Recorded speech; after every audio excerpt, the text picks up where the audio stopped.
Good afternoon everyone, and welcome to the second of today's worked exam answer videos. Today I'm taking a look at a lovely long NMR question where we are given a range of different pieces of information. As you can see here, we've got figure 1, which gives us an infrared spectrum. We've got figure 2 that gives us the carbon-13 NMR spectrum. And then further on in this question, we're then given data for the hydrogen NMR spectrum for the compound. And then we've also got the actual spectrum in figure 3 as well.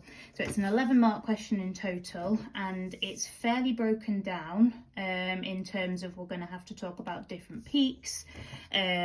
Obviously come up with the structure of this compound in the end, but also thinking about number of carbon environments, looking at specific peaks on the carbon NMR spectrum, looking at what we can learn about the functional group that might be present, or functional groups that might be present within compound Z as well. So we're going to need our data sheet. So I have got mine here so that I can tie in the different peaks to the different chemical shift values on the data sheet.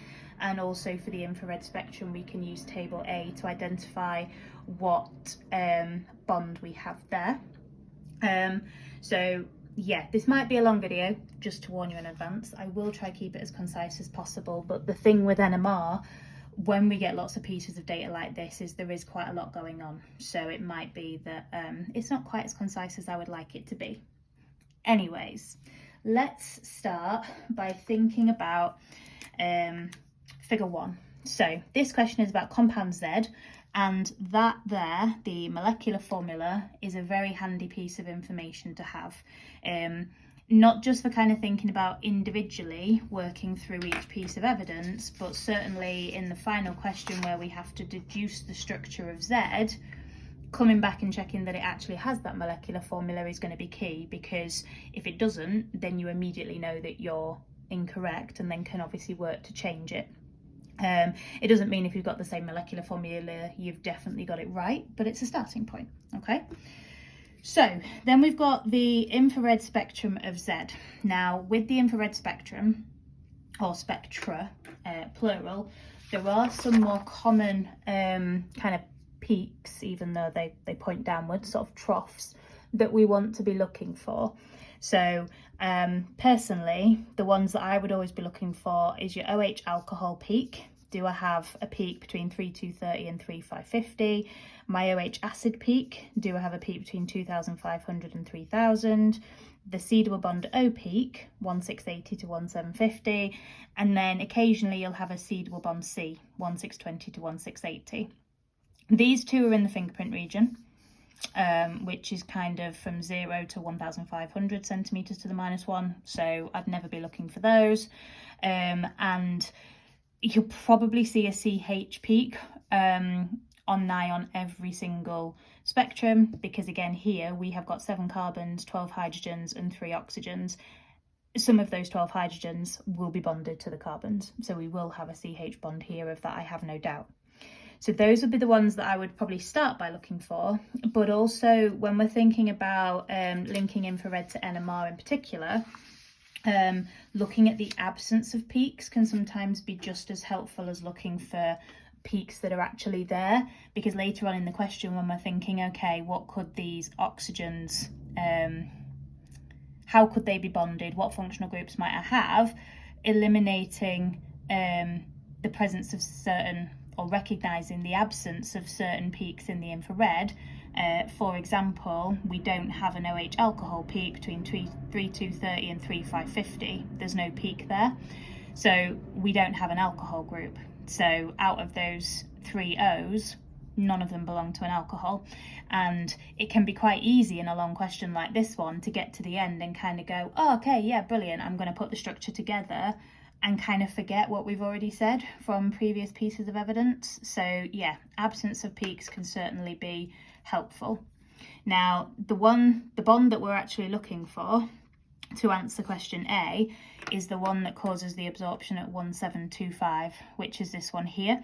And coming back to table A, 1725 suggests that we've got a C double bond O. Now, that doesn't mean that we only have one C double bond O.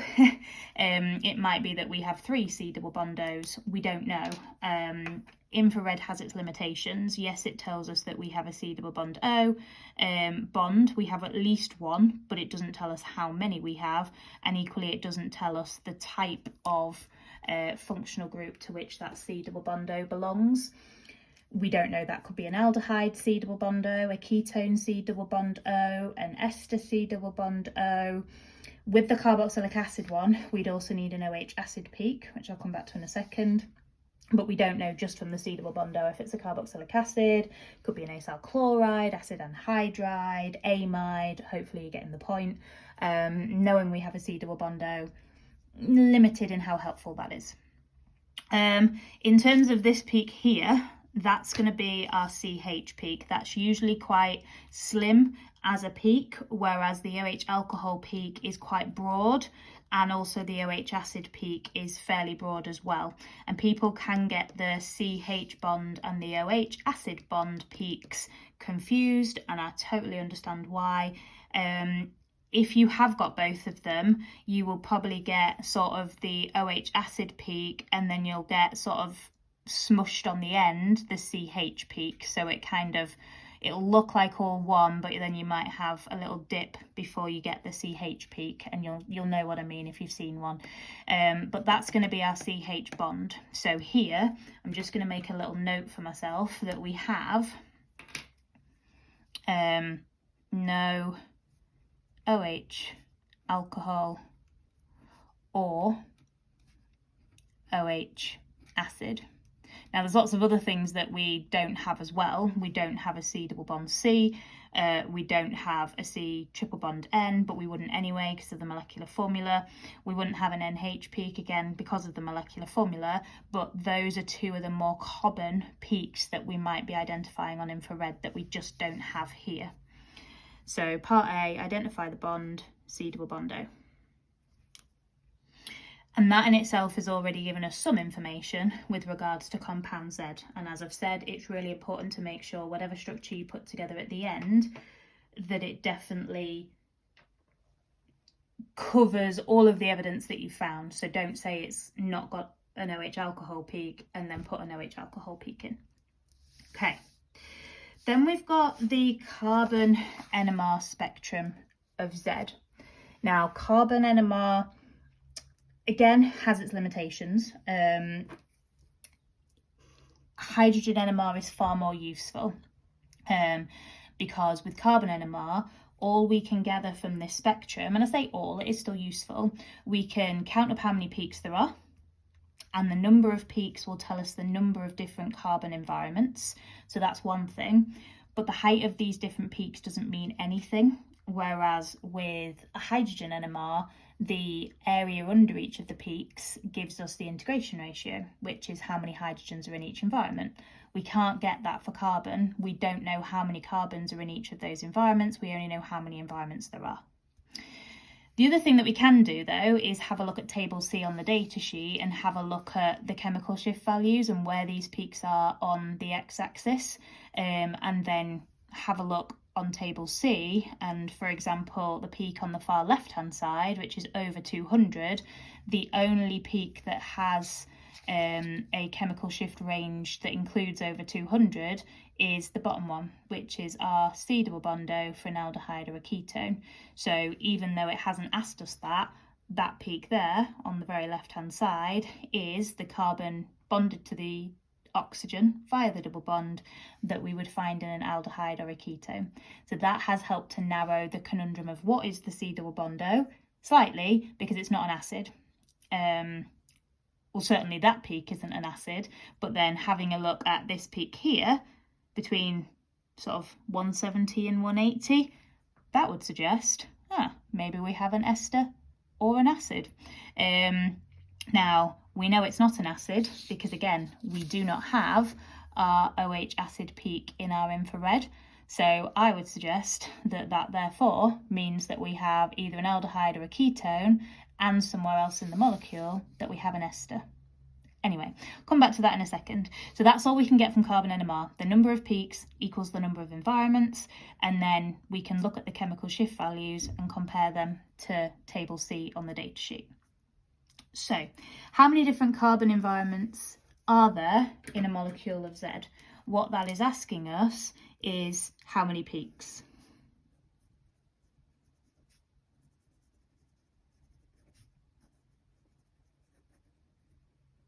Because each environment will create a peak. So this hopefully is just a simple case of counting. So 1, 2, 3, 4, 5, 6, 7. 7 peaks, 7 carbon environments. Now again, going back to our molecular formula, we only have 7 carbons in the compound. If there are 7 environments, then each carbon has to be in a unique environment. So we don't have any symmetry where we go, oh yeah, those carbons are bonded to the exact same identical combination of things, because we don't have that. So again, I'm just going to make a note for myself here that we've got 7 carbon atoms and 7 environments. So each carbon will be in its own unique environment that is matched by no other carbons in the molecule. Okay. Then part C says, state the type of carbon environment that causes the peak at chemical shift value 174 parts per million. Use table C in the data booklet to help you answer this question. It's very nice of them to say that. Any NMR question, I'd be getting page 3 on my data sheet ready to go. So this was one of the peaks that I spoke about. So we're thinking about that peak there. And I don't think it would be sufficient for us to literally just copy R, C, double bond O for esters or acids, because of what we already know from the infrared spectrum, that it can't be that we have a carboxylic acid because there's no OH acid peak. So I think we're going to need to have to specify that the type of carbon environment is an R, C double bond O of an ester.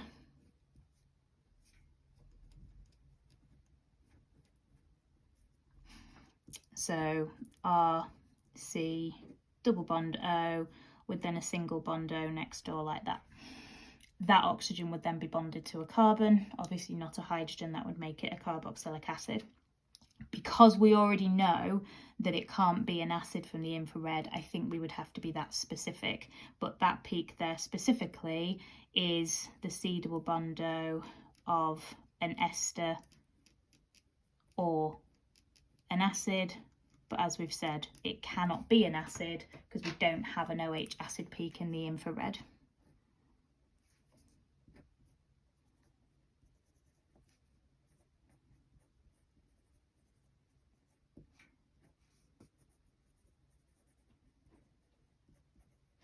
And this is why, even though you can, in some instances, put together the structure of a compound just from the hydrogen NMR data, that actually having other pieces of data can be really useful as well, because it just makes, when we get to the hydrogen NMR information, it makes life a little bit easier for us to already know what functional group or groups we have, what we don't have, and that sort of thing.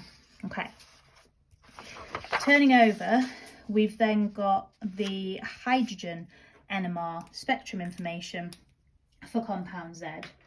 So in this table, we have been given the chemical shift values. So again, we can use our data sheet, table B this time, but again, having a look at the ranges for the chemical shift values and comparing them to that row in the table. Something that's unique to hydrogen NMR is this idea of the integration ratio. So 2 hydrogens exist in this environment, 2 in this one, 2 in this one, 3 in this one, and 3 in this one. And if we add 2 plus 2 plus 2 plus 3 plus 3, we get 2, 4, 6, 8, 9, 10. Hang on, 2, 4, 6, 7, 8, 9, 10, 11, 12. That's some terrible counting there by me, I apologise. And again, if we flip back to the molecular formula, 12 hydrogens. So again, we know that there's no symmetry in this molecule. And then the final piece of information that again we don't get for carbon NMR, we only get for hydrogen NMR, is the splitting patterns. And it can be that students confuse what the integration ratio and the splitting pattern is telling us. The integration ratio is the number of hydrogens in that environment, which I'll just note down here. So number of H's in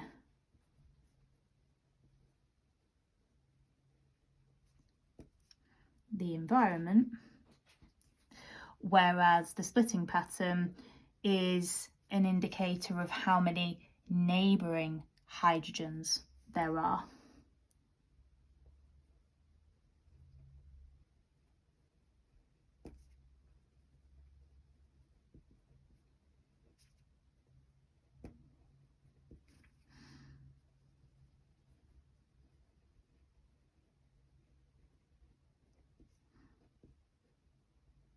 And because of that fact, what I would do if I ever had a table like this is I would have a little row that I would add underneath where I would think about how many hydrogens do we need to be next to in order to get this peak to be a quartet. Now, splitting pattern is always worked out by doing the number of neighbouring hydrogens, which we give the letter N. I think of that as N for neighbouring. And then we add 1. So to get to a quartet, N plus 1 has to be equal to 4. So N has to be 3. So those 2 hydrogens need to be next to 3 hydrogens in order to give me a quartet.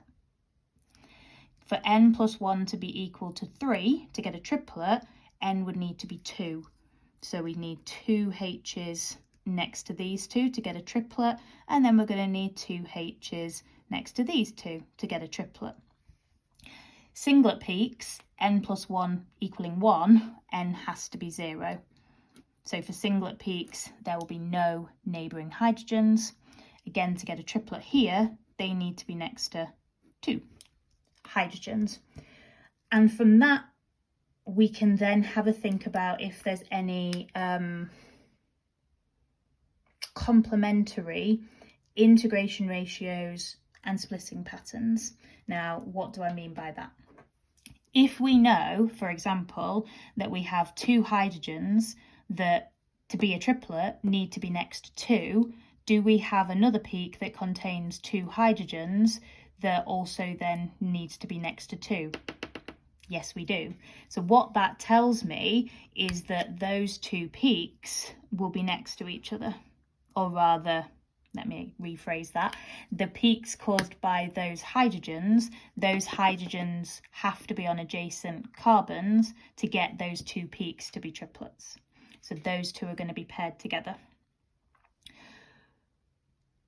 What we also can say is that if we have singlet as our splitting pattern next to no hydrogens, they don't want to be in that scenario. We would need to have those 3 hydrogens separate from any others. So we're then going to have a break in our chain whereby the carbon next door to the one that has these 3 hydrogens won't have any hydrogens on. So it might be that there's a C double bond O of an aldehyde or a ketone, or an ester linkage, or a carbon with methyls, or a carbon with halogens, or an ether oxygen, which is when you have a carbon, then an oxygen, then a carbon.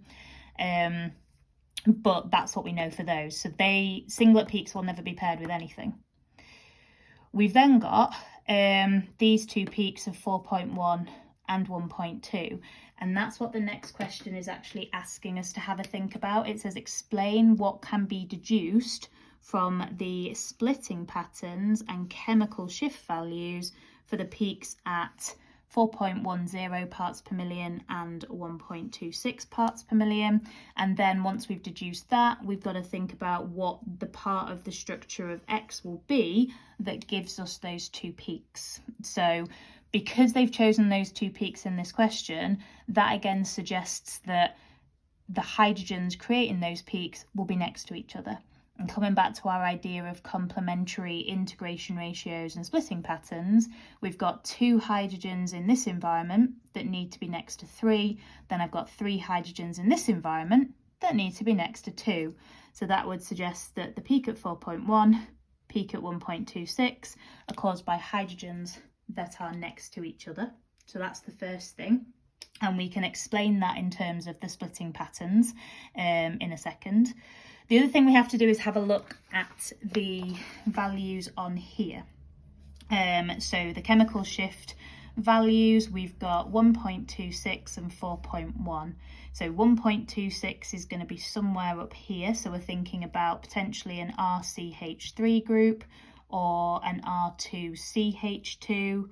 Now, based on the integration ratio, we know we've got 3 hydrogens in that environment. So I would suggest that that's going to be a CH3 group, and then that's got to be next to a carbon that has 2 H's on it. What will that carbon and hydrogen environment look like? Well, at 4.1 parts per million, it's got to fit into one of these two.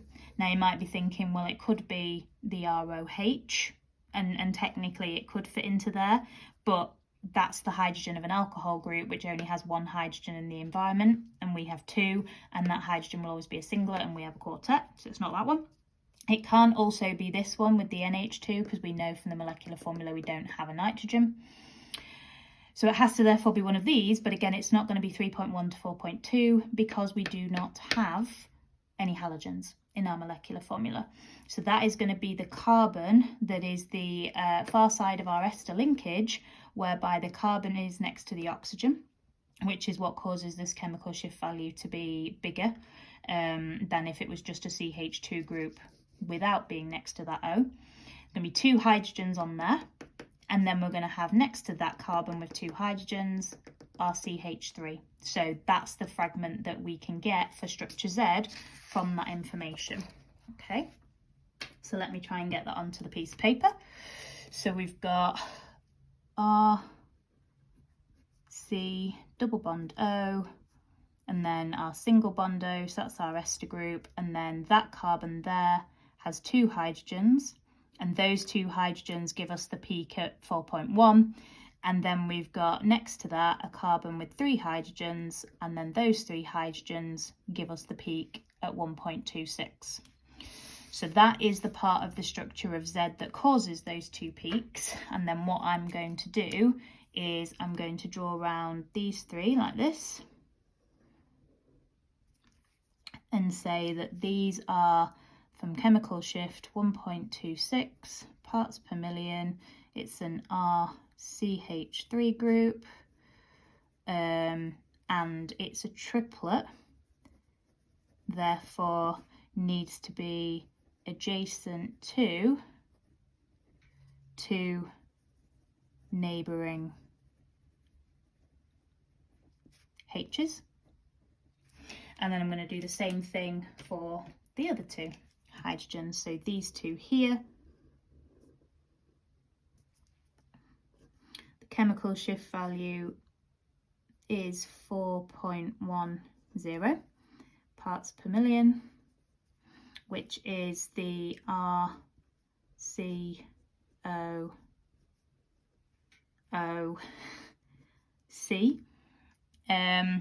Now on the data sheet you might have noticed that for that peak between 3.7 and 4.1 they only show 1 hydrogen in bold there. That's because there just has to be a minimum of 1 hydrogen on that carbon. That's why we would then use our integration data to go, we know there's 2 hydrogens in that environment, so therefore we have to have 2 H's, and then we've got that spare bond where the CH3 is going to go. So H, and just because I haven't got the space, I'm going to put it there. And then we've obviously got the spare bond, and that is a quartet.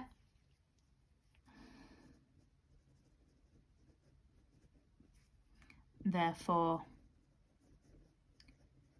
adjacent to 3.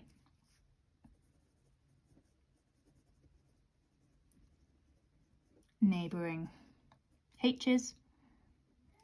Okay, and then in the next part of the question we're looking at the other peak that we haven't yet talked about, which is the peak at 2.19. So at 2.19, again we can have a look on the data sheet and have a look at what we think that that might be, and then again we can apply our integration ratio and knowledge of our splitting pattern to see whether that seems like a viable option. So 2.19, again, not going to be our OH because we've got 3 hydrogens and we know there's no OH in this compound. no nitrogen, so not that one. So it's got to be this one.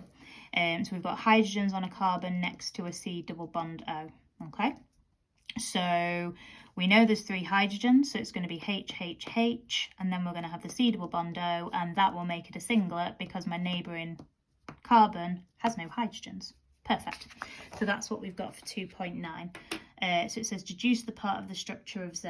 So I can draw it as the R, C double bond O, and then the C, and then 3 H's because the integration ratio is 3. So that is then the part of Z that we figured out from there. So we've now got both ends of our molecule. We've got this end, and then we've got this CH3 as another end, which is all looking pretty promising. We haven't thought about these 2 peaks in terms of they haven't asked us to deduce the part of the structure yet.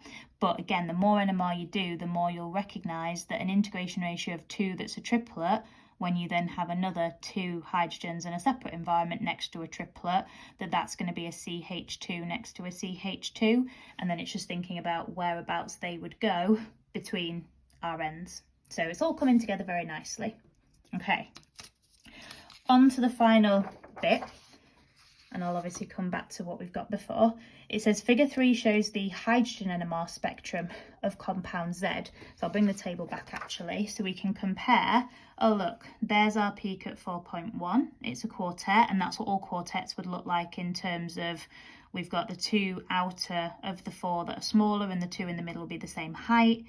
Then it gets very muddled around 2.6 because we've got 2 triplets at 2.6 and 2.56, which then look very, very muddled indeed. We've got the singlet at 2.19, and then we've got the triplet at 1.26, and again with the triplet, 2 outer peaks will be smaller than the middle one. So that's a bit of a mess, and had they have only given us this spectrum, we'd have really struggled to figure out what was going on there, which is why they often give you the values in a table, particularly when you've got chemical shift values that are so similar. And the question says, suggest why it would be difficult to determine the structure of Z using the spectrum in figure 3 without the information in the table in part D. And I think one of the issues is that there, in terms of what is that and how we would be able to identify that that is 2 triplets.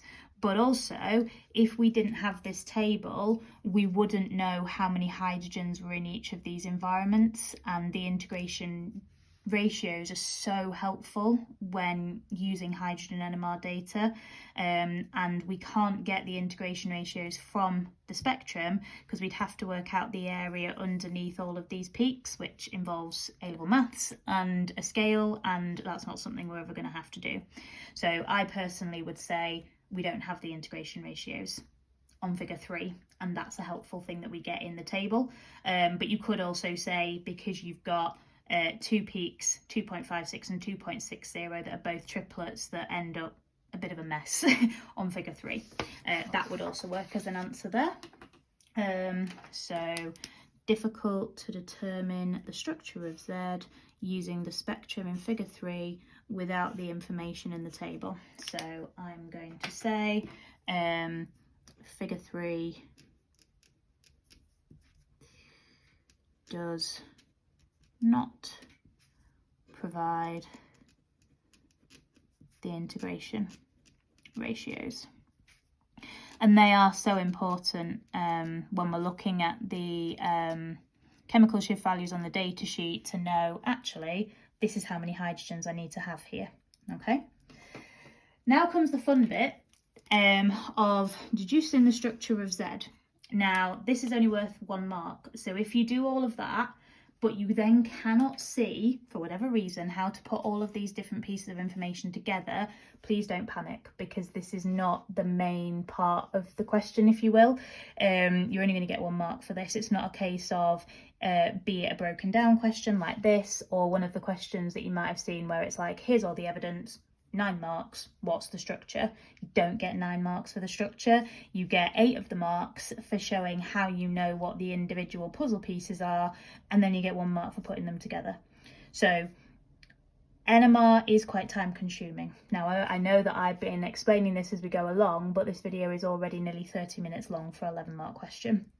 I would probably take 11 marks for this question, or somewhere in the region of that. So because I have a lot more experience of doing this, I would suggest that you will need at least 11 minutes, maybe slightly more for NMR.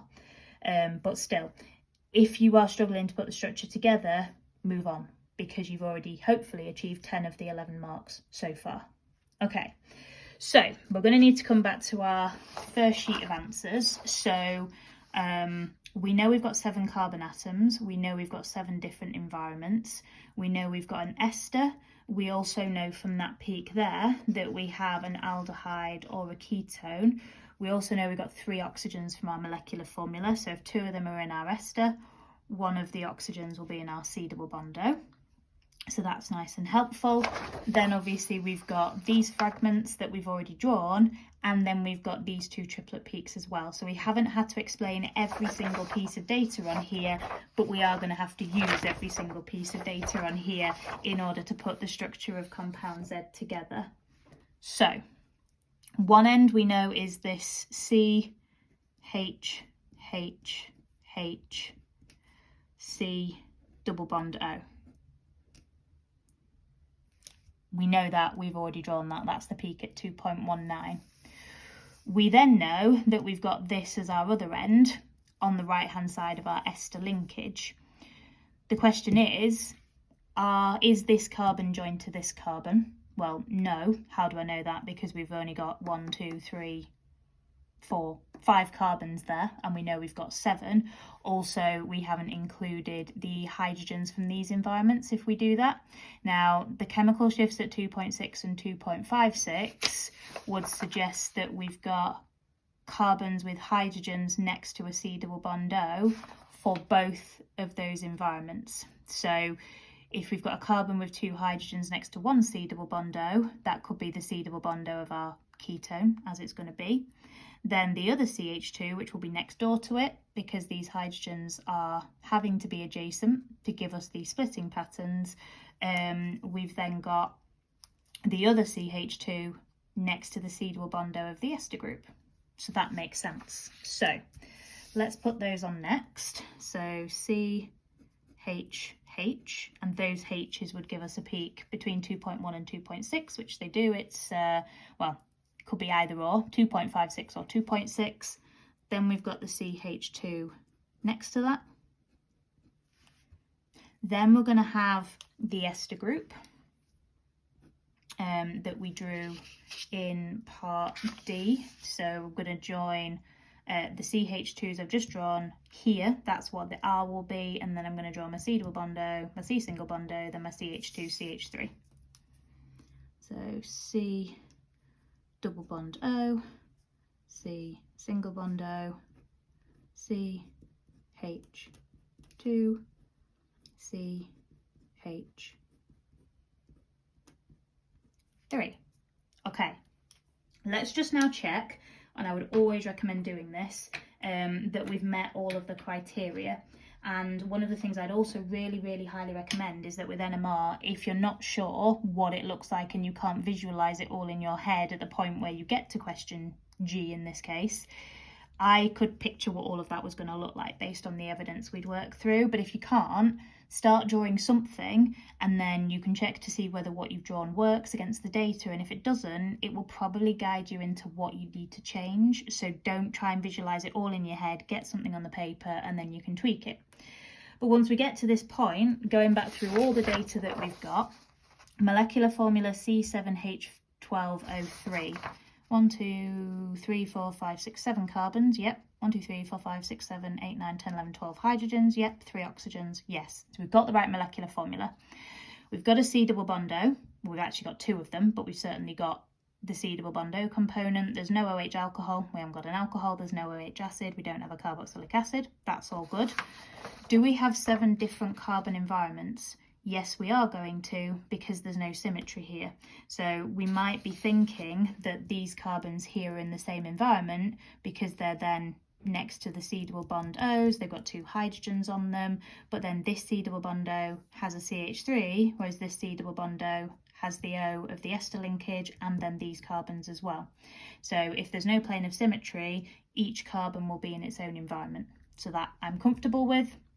And then we knew from the chemical shift values from the carbon-13 NMR that we had the RCO of an ester. We also knew we had a C-double bond O of an aldehyde or a ketone. The peaks on the far left-hand side are really easy to identify. These ones not so much because there's a lot of overlap in the chemical shift ranges, but sometimes they can be useful. But I'd always personally start carbon NMR looking on the left-hand side. So aldehyde, ketone, ester. Perfect, we've got ketone and ester. Then we've got 5 different hydrogen environments. 1, 2, 3, 4, 5. We've got both parts of the structures that we drew here. We've got the ester part, and then we've got the other side of the ketone. And then I've put all of that together. I'm happy with that. Obviously, you might be thinking, oh my God, I could not do that on my own, or she's made that look easy, or maybe I've made it look really hard. NMR takes a lot of practice, and I've had a lot of years of practice, so please don't feel downhearted if you think, oh my God, I could not have done that on my own. Hopefully, by continuing to practice, you'll start to spot patterns and things that appear lots of times with NMR. But if there's any more questions that I can have a look at to help, or you want to email me a specific query, please do not hesitate to do so. I did say it's going to be quite a long video. I'm really sorry because that is actually really quite long, but hopefully helpful to see me work through all of that in the way that I did. Thanks so much for your support, guys. And yeah, I wish you all the best for the rest of the week. Take care.